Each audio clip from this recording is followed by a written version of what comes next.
Hey everyone, Professional Patriot here. Today we're going to do a DIY oil change on the 2019 Jeep Grand Cherokee with the 3.6 liter V6 Pentastar engine.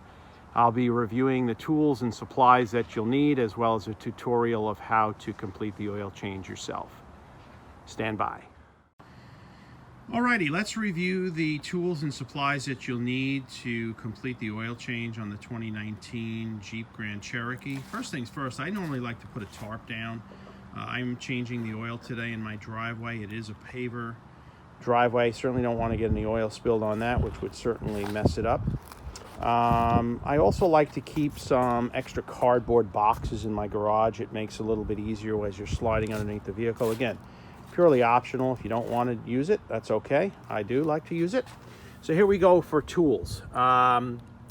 First thing is a 13mm wrench. That's going to be used to remove and reinstall the oil drain plug underneath the engine.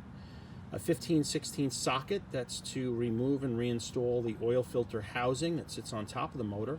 10mm socket, I recommend that we take off the plastic shroud that sits on top of the engine, more as we actually get into the oil change itself. As far as supplies, obviously we need oil. This year takes 6 quarts and 0W20 is recommended. Now I've been using the Walmart brand full synthetic oil since the vehicle was brand new. It's got about 36,000 miles on it, have had no problem whatsoever. The large 5-quart container was about $14 at Walmart. The small 1 quart was $4. So for under 20 bucks, you've got a full synthetic oil change.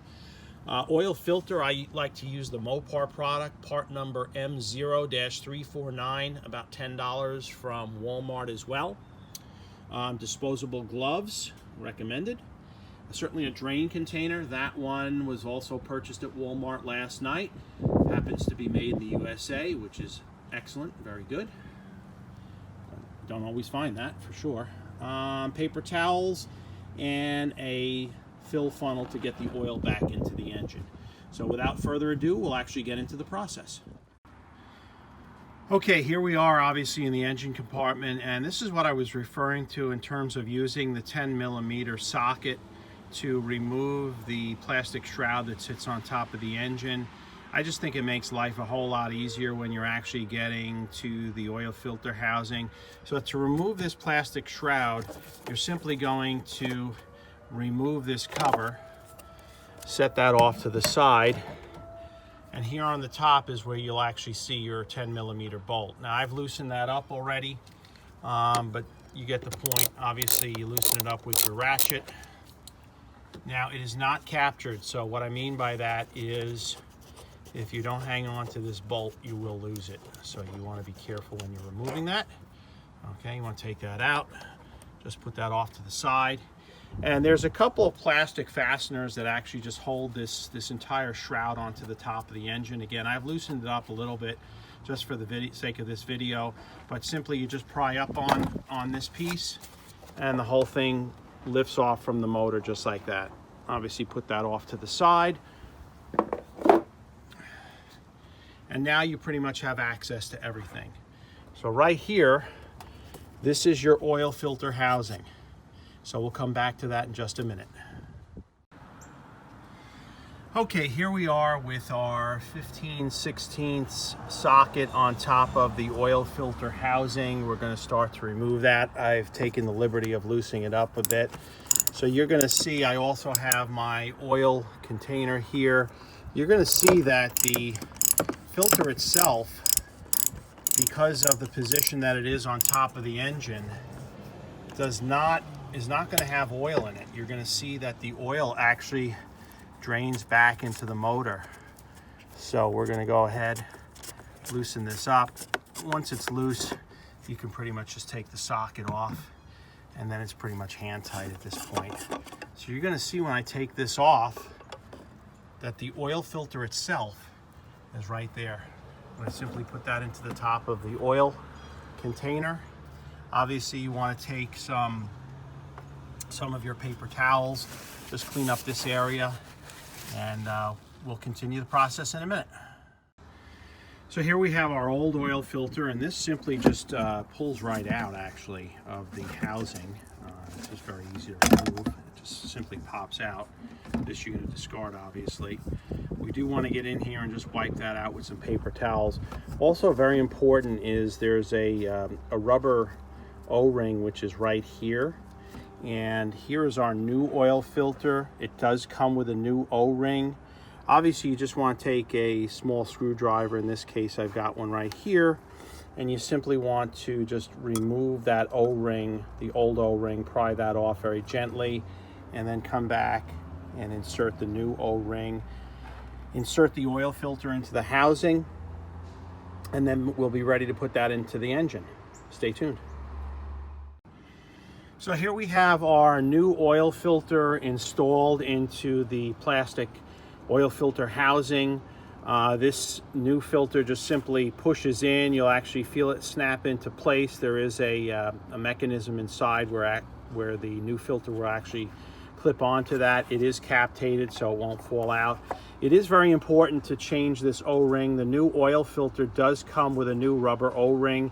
You definitely want to take the old one off and reinstall the new one. It's a very simple process by using a small flat-bladed screwdriver to remove the old O-ring, and then the new one simply just you can simply roll it over these grooves here, and it's actually going to fit into a slot. If you can see that in the video here, but there's a slot that the new O-ring actually sits into.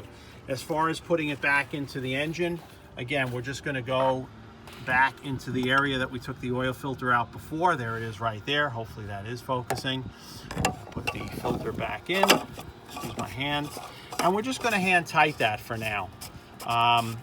Once we go ahead and seat the new oil filter by hand, that's when we'll come back with our 15/16 socket, put that back on the top, and grab our ratchet and cinch that down. Again, we don't want to muscle it. We just want to tighten it down so it's fully tight. We don't want to put a death grip on that.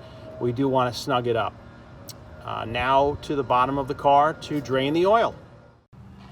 Okay, here we are underneath the vehicle, and here is the oil drain plug. This is where your 13mm wrench, or I suppose you could use a 13mm socket and ratchet would work as well. Now I've gone ahead and loosened the bolt up just to kind of get it started. I do have my oil pan drain right here as well. So we're just going to go ahead, this is hand tight at this point, we're going to go ahead and loosen this up completely, and then you'll see the oil come out. And we just want to make sure our pan is underneath, and here we go. Okay, there you've got the oil coming out. Okay, just draining out right there. And again, this is why you want to have the tarp, and if you have some cardboard boxes, this is always good to have. Okay, be back in a minute after the oil drains.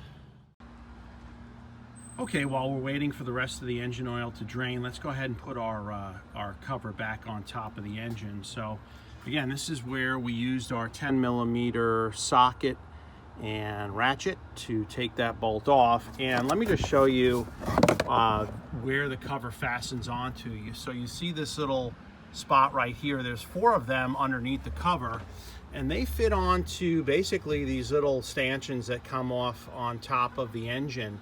And those little stanchions combined with the bolt is really what holds this whole mechanism together on the engine. And it simply just pushes down, locks into place like that. There's 4 of them. There you go. Now we'll go ahead and take our 10mm bolt, put that back in the hole. We can hand tighten that down, and then we'll go ahead and follow up with our 10mm ratchet. So here we go.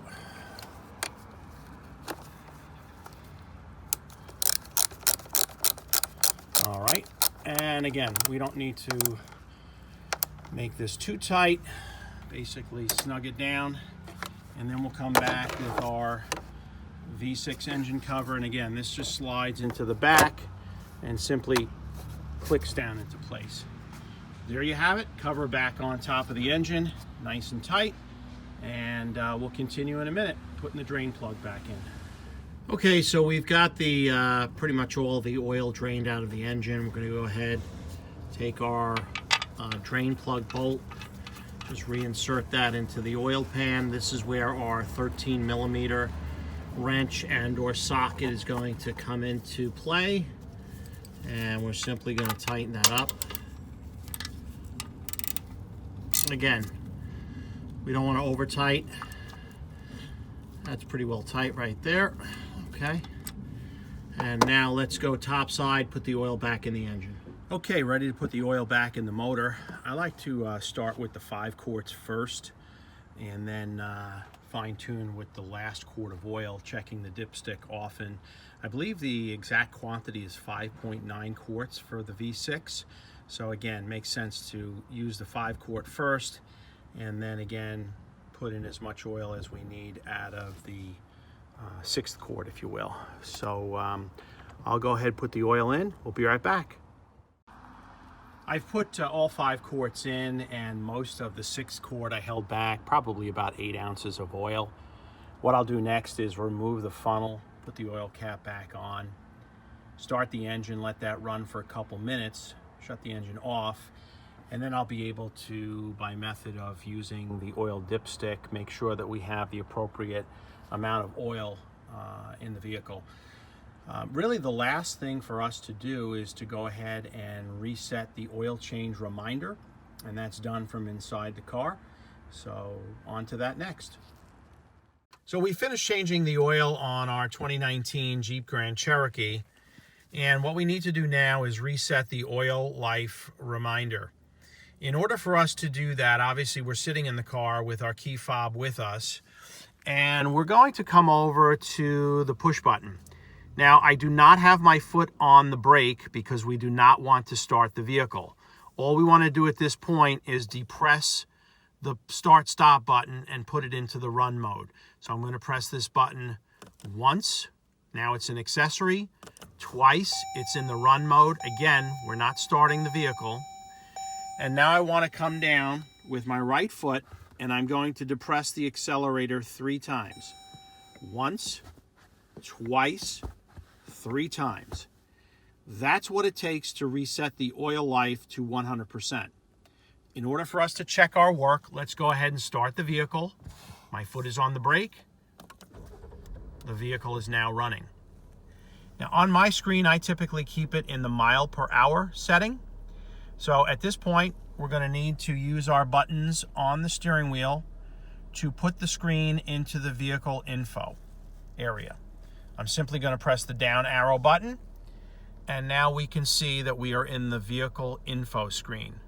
So using either our left or our right buttons, we're just simply going to navigate over to the oil area. So as you can see here, the oil life has been reset to 100%. So I hope you found this video helpful.